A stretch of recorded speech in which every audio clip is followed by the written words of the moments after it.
Today we will be dealing with cranberries. We have too many, they're taking up too much valuable real estate in the freezer, and we have to process them. The easiest way for us to process them is to turn them into jelly or sauce. It's really super easy. You need sugar, water, and cranberries. All right, welcome back. So I didn't skip a step, but I got ahead of myself and I made it so that the sugar water was boiling. It was really boiling hard. It says to let it boil hard for 5 minutes. And then it's to add the cranberries in. And this is going to be a double batch. I know that each of these, what the measure of each of these bags is. So we dump all of our cranberries into the boiling sugar water. Give them a good stir. Let it come back up to a boil. And they're going to start popping. It's going to sound like almost like mild popcorn.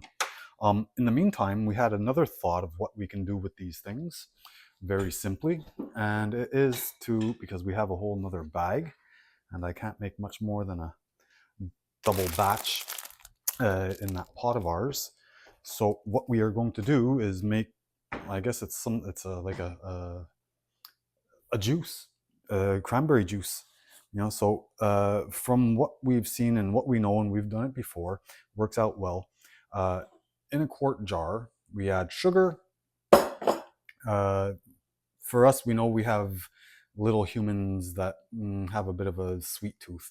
So for each quart, we're going to add a nice third of a cup of sugar. And we're choosing to use this raw cane sugar, I think it's called. So we put about a third of a cup of sugar into each pot. And then with that, we're going to put in we're going to do a little bit more because I know we're going to wind up with a little bit more than 1 cup we'll start with 1 cup of cranberries in each pot.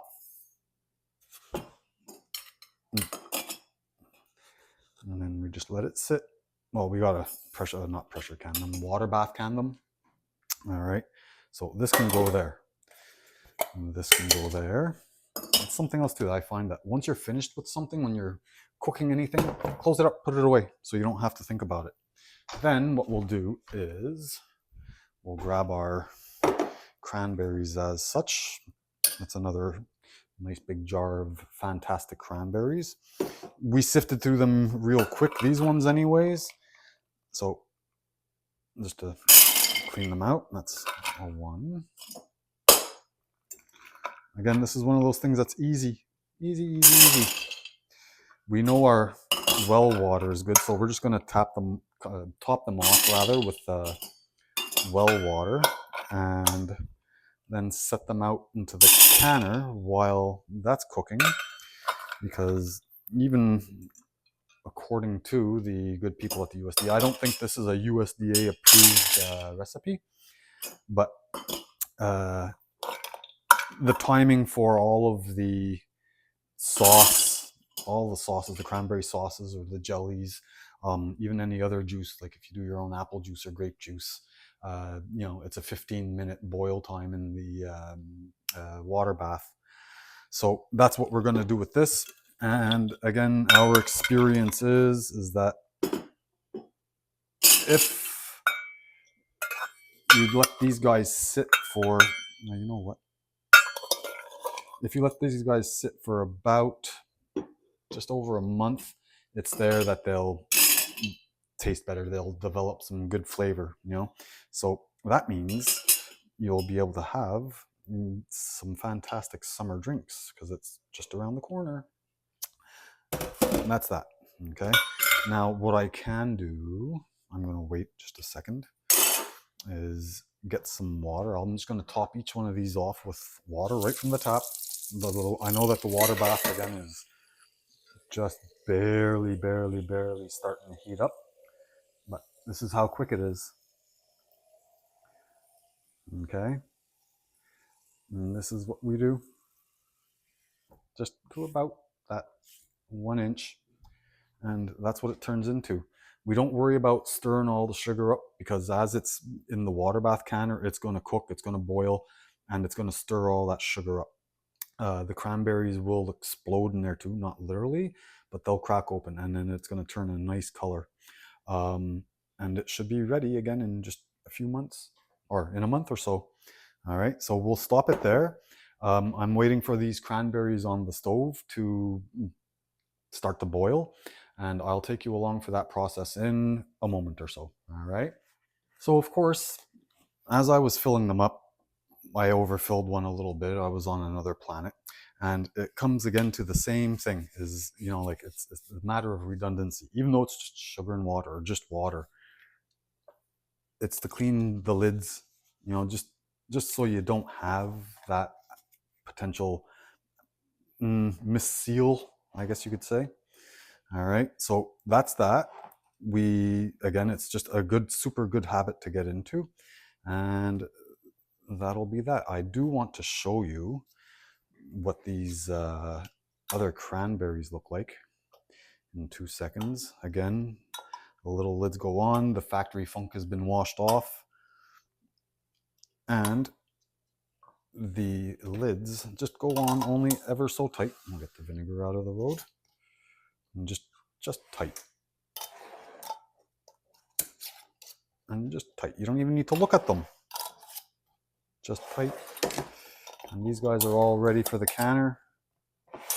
It's just, I just fired it up.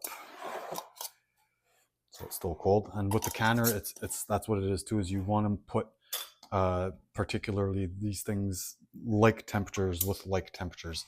In other words, this is cold water, which is coming from the well. It's around 47 degrees Fahrenheit. It's cold.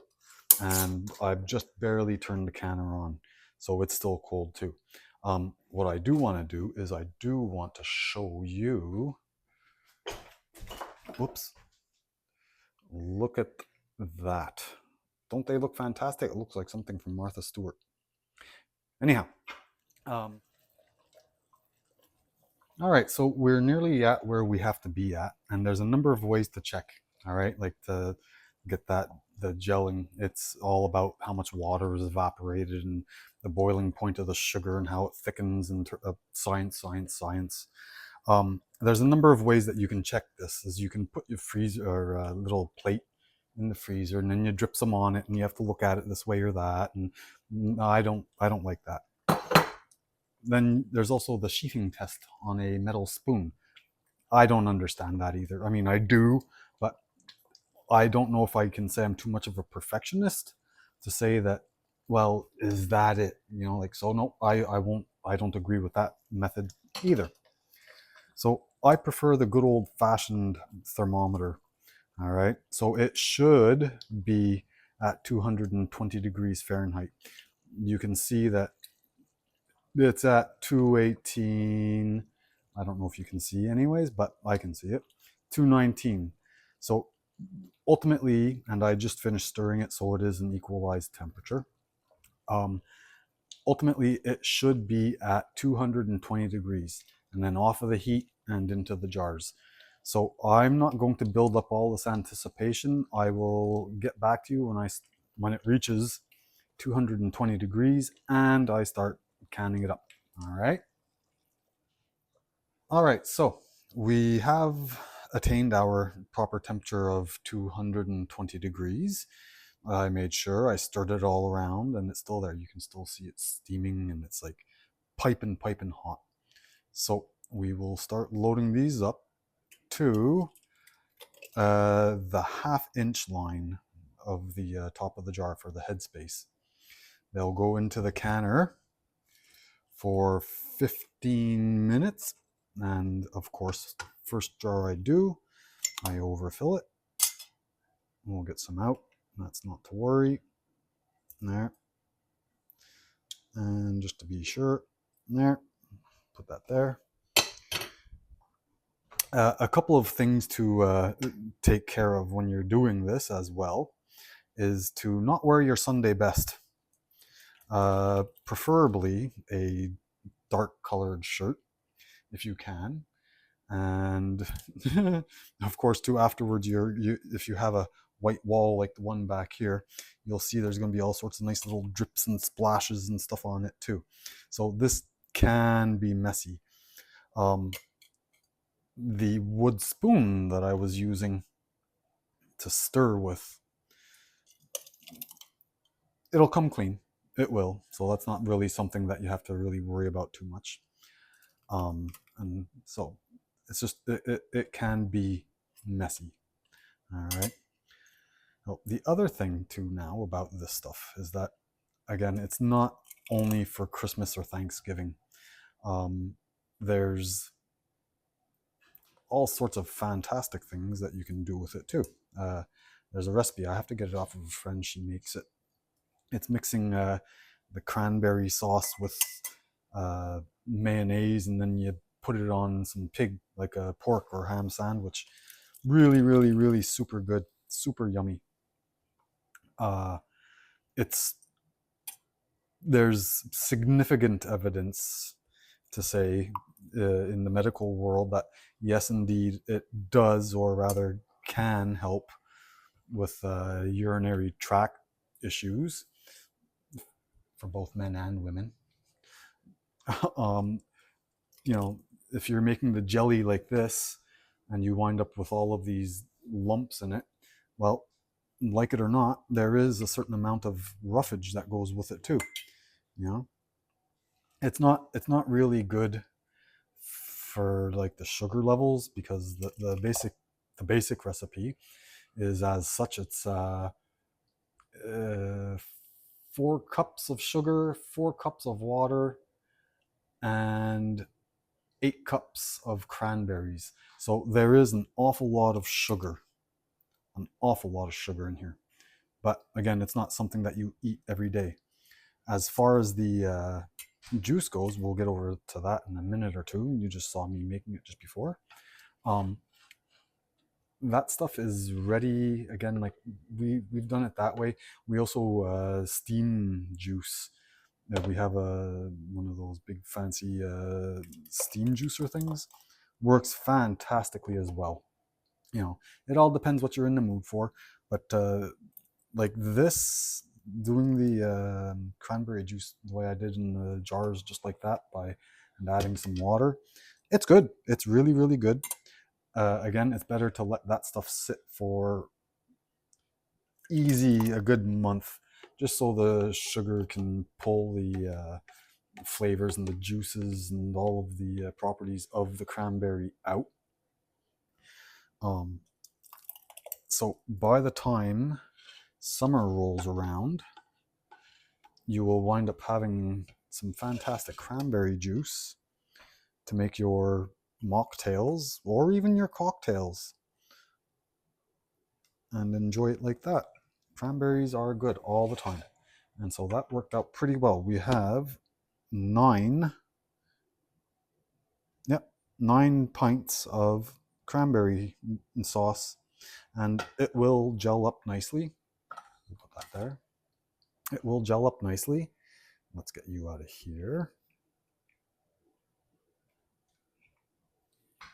And look at that. Whew, mister. Those are some really nice looking jars of cranberry jelly. Anyways, I'll get them into the canner.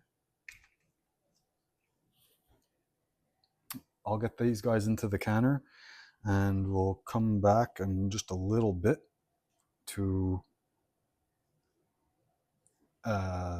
show you what's going on. And in the meantime, it's still very important, because these guys are a little sloppier.